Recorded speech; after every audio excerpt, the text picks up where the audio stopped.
What is up, my cutouts? Cardboard Ninja here, coming at you with another devlog update, part 5. What's coming up in the new season, which according to this update will be in the middle of next month. So probably 16th, 17th of next month. So, once again, everything described here is not final, you know it is. Yada, yada, yada. Good stuff, good stuff. First thing, the next legendary module, of which there are presently only 2, that will increase legendary modules to 3. Huge, bulky module.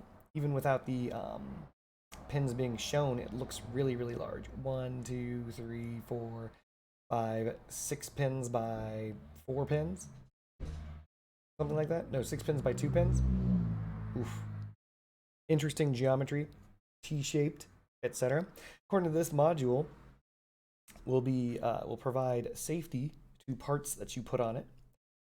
This could be very interesting, by the way, especially with weapons that already have durability perks. Breakers.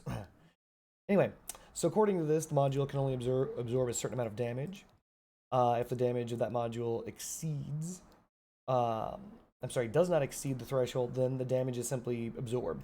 Basically, according to this, it's going to give approximately 50% damage reduction, because again, I don't know if that's the 50% damage reduction in the same way the averter is 30% damage reduction, or 50% damage reduction in the same way that the Bastion's front plow is 50% damage reduction. However, the damage is X-zoned out, so half of the damage disappears up to a certain threshold. In the example below, they say that threshold is 200 damage. That's a example purely not actually accurate. Basically, if a cabin actually I could just read their example. They say, let's assume that the absorption resource of the module is 200 points. The enemy fires at your weapon, which is attached to the module's power node, and it deals 100 damage. The weapon will receive 50% or 50 damage, and the remaining 50 points are consumed by the module's air quotes resource, aka a damage shield. Its absorption resource is reduced from 200 to 150. After a certain period of time, that damage shield, that absorption resource, will refresh back to 200. However, in the next example, they say, what happens if they slap it for 600 damage? Well, the weapon will receive 300 damage because, again, it's splitting the damage between the node and the air quotes module and its resource. So the weapon will take 300, and the remaining 300 are going to be absorbed by the module 100%. But because its resource is limited to 200 point, aka the shield's at 200 points, the 200 will go to the shield, turn off the shield, but the additional 100 damage will then overflow onto the module itself. That's the idea. It's a little complicated if you think about it, but it's not really. What this means is this module would be very, very, very, very bad against very, very, very, very strong hits like cannons, scorpions, and so on, but very, very, very, very good against things like arbiters and the like. And the reason why would be because the overflow damage over the damage shield from an arbiter will be like 6. So it'll actually be half that, 3. So the gun would take 3 on the final shot, and then this module would take 3, and then the shield would shut down. The damage would then, of course, all go to the weapon. You'll get your weapon stripped as per standard. But the idea is that the module itself will not be in jeopardy. Would conversely, scorpions, which do like 580, 2 of them, 580 would hit the weapon. This would be split between the weapon and the module. This would then turn off this module and deal damage to the module. And it directly depends on how many hit points this module has. There's going to be some interesting combinations available. You, of course, may choose to put an averter on this. Or I assume this is going to cost 1 energy. It may cost 2. But yeah, you could probably avert this module. And this may even work for cabins. So if you've been avertering your cabin, you could also shove this new passive defense module on your cabin. Another issue, this is going to go with Levy C-Dub. Obviously, this is just another thing that's got to be attached to your cabin. We've already got the averter, now you got this. Just got to shove it on. The amount of damage that's going to absorb is going to be minuscule for a Leviathan, though, if we're being honest. This is something that in smaller scale will have greater effect, and in larger scale will have a lesser effect. This is due to the fact that the shield is going to be a static number. They aren't saying the actual number. Again, 200 is the example number. It could be 2,000, it could be 50, who knows. But it's probably going to be not enough to make that big of a difference in a Leviathan Clan Wars battle, only because of the fact that in Levy C-Dub, the damage being sent at a Leviathan is in the tens of thousands, because a Leviathan has about 10,000 hit points. And so this will extend your life very, very, very, very minutely and probably not even noticeable compared to an Inverter, which is on every one of them. But yeah, I'm all for new things in Crossout. Again, I've said this in previous devlog updates. I like new stuff, and I like damage reduction. So this will be really interesting to see in Crossout. I'd like to see how this would fit on many of the builds that I currently run. It's kind of like it's a damage shield that regenerates, kind of. Though it's not really, because you still take half of the damage. So in reality, it's like 200 damage is not a lot. Let's assume, again, they didn't say it's 200. They said, for example, 200. But 200 damage is not a lot. That's 2 shots from a shotgun. So the first 2 shots from a shotgun do 50% damage, and every other shot comes right on in. And that's from 2 thunderbolts, basically.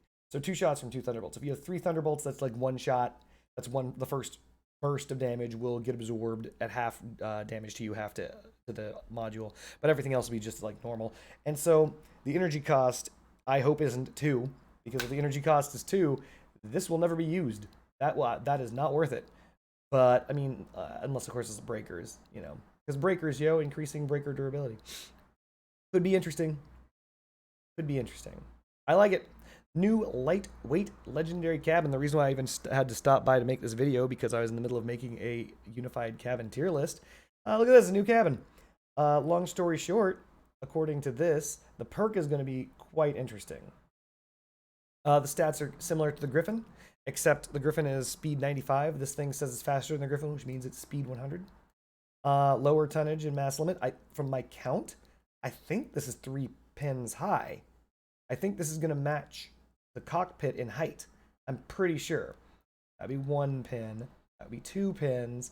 And I think this is only 3 pins high, which would then be the second cabin in the entire game to have a 3-pin height. That could be remarkable. Having a movement speed of 100 kph would mean it would tie the cockpit as well. So, other than that, what's the perk? Perk, as written, says you can just basically ignore negative effects in the video game. As you know, I'm just reading verbatim, there are a lot of parts in the game that impose various negative effects on opponents, such as heating of parts from, well, everything. Trombone, Aurora, Incinerator, etc. Slowing down an armored car from Spark. You've got the Jiboku. I believe, interestingly enough, I don't know if this is going to be something that this cabin addresses, but touching other vehicles. Did you know that if you touch another vehicle, it's going to slow you down? If you're not in a heavy cabin and you touch another vehicle, you'll be slowed down. And weapon rotation. So things that nerf weapon rotation are also in that from the Flash. And no, that's reload. Shells that are attached to the vehicle that explode after a while, etc. Now imagine that in the heat of the battle, you can ignore all of these effects. As if nothing had happened, circle around the enemy at the same speed, and or not be afraid the vehicle's parts will receive increased damage from heating. It's all possible with this new cabin. This perk only removes all negative effects from your armored car, but it also makes the car immune to them for the entire time the perk is active. This is kind of like, this is a World of Warcraft reference, Skill of the Forsaken, aka Will of the Forsaken, which basically will make you immune to fear and basically make you, just gives you fear immunity for a period of time, which is to say it will break any fear effects on you and then keep you immune from any further fear effects for the duration. This is the same thing. It's outright saying it will remove all negative effects from your car, not just a fear effect, but all negative effects from your car, and you'll be immune to negative effects for a duration. And of course, it recharges after a certain period of time. This could be interesting. I reserve my judgment on this. I actually think I got it right on the previous cabin, the Hadron. I said it would be about A tier, and it was. This...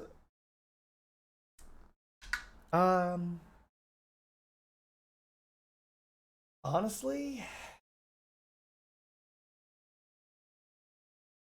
this is tough. There are a lot of Battlefield deployables that are being released into Crossout right now. I don't know if this is going to be an A tier cabin, though. Because it relies heavily on Battlefield deployables being your particular bane and offering no substantive bonus to helping your allies like the um, Interceptor or something like that. I would probably say this is definitely going to be at least B tier. Unlike the Master Cabin, which was garbage, and oh, by the way, after it gets updated to be a medium cabin, I don't know if it's going to be. I mean, it might get out of D tier, it might become a C tier cabin, but this is at least a B tier cabin because, again, it's a light cabin. It's got the 3 pins height. It's really fast. It's got a perk that does something that nobody else does. With the ability to remove all the negative effects on your vehicle, it may even give you some ability to cloak in combat. Though not nearly as substantively as the Griffin, nor as effectively as the Beholder. So, time will tell, but I'm tentatively putting this at B tier because it is a light cabin that doesn't boost a specific thing. One of the things you'll note about light cabins and crossout, light cabins and crossout usually go hard to the paint on one thing, right? They pick a thing and they become good at that one thing. They're not universal. They're good at something. Like, oh, hey, it's the Blight. The Blight is a light cabin. What's it do? It's the best fire cabin. Oh, is it any good with pyres? No, no. It's the fire cabin. Oh, all right. Well, what about the Dusk? It's the pyre cabin. Oh, does the Dusk get used? No, it doesn't get used with any other weapon, for example. And so it goes, and there so it goes. So this light cabin breaks that trend, bucks the trend of light cabins being very specific, and attempts to do something very general. Time will tell how that turns out. Honestly, I don't foresee this being overly exceptional. Though this could arrival the cockpit as a Leviathan cabin. In Levy CW, everyone uses lasers. 100% of them. Everyone has destructors. And the cabin gets overheated, thus having your effective hit points, which is why every cabin is averted and shrouded with Aegises. This cabin would give you immunity to the bonus damage from destructors. That's not terrible. For those people who are not interested in entering the Leviathan C-dub with the cockpit, that's a viable alternative. I mean, it's not necessarily better in many ways because cockpit gives 40% more damage, and this is not going to give your Leviathan a damage boost by any means. But it would return potentially 3 energy because you wouldn't have to use Hermes boosters, right? And this one would make you immune to the plus 100% damage bonus from being heated, or at least for a period of time. So this is an interesting defensive cabin. Potentially could give the cockpit run for its money in Levy. In standard PvP, I don't know, I'm feeling B tier. All right, continuing on, new structural parts. I like it. New APC parts. APC parts, as you guys all know, give the most durability to power score ratio in the game at the cost of mass. Anyone who's seen my stream knows I like using those. New decorations, more lights. Everyone remembers these from the Syndicate pack. They make the ground glow awesome if you place them 1 pin above ground level. You know, things that are illegal in real life but are awesome in a video game. They make you look slick. Put these light bars under your car facing down, guys. That's what you're supposed to do. It makes you look cool. And then finally, rear view mirrors. Okay, I'm going to come clean, guys. I love rear view mirrors, but I've never been able to put them on my car yet. On any car, I've got rear view mirrors. I just can't seem to get them on there. Either the look is wrong or I just don't have the parts or whatever. Anyway, new stuff. Pretty cool stuff. All right. I can't wait for the next season pass. I hope that this cabin comes in the pass and not a pack. But we'll see. It's going to be an interesting legendary. All right. Peace.